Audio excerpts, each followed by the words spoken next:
Hello friends, చూడండి తిరుపతిలో పరిస్థితి ఇప్పుడు ఇలా చూడండి ఫ్రెండ్స్. వాటర్ కార్లో వెళ్తున్నాం.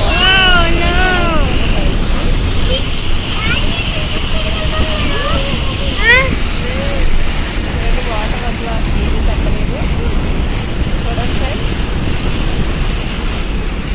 మేము ఎంత దూరం అలా వెళ్తున్నా వాటర్ అలానే ఉంది. మేము ఇంకా బయలుదేరి రిటర్న్ చేసి వెనక్కి వచ్చేసాం ఫ్రెండ్స్. కార్ ఏమన్నా ముందుపోతుందేమో అని ఇంకా చూస్తున్నాం. ఎంత దూరం వెళ్ళినా షాప్స్ దగ్గర వాటర్ ఇలానే ఉంది. ఓకే ఫ్రెండ్స్, మళ్ళీ ఇంకో వీడియోతో మళ్ళీ కలుద్దాం. బాయ్.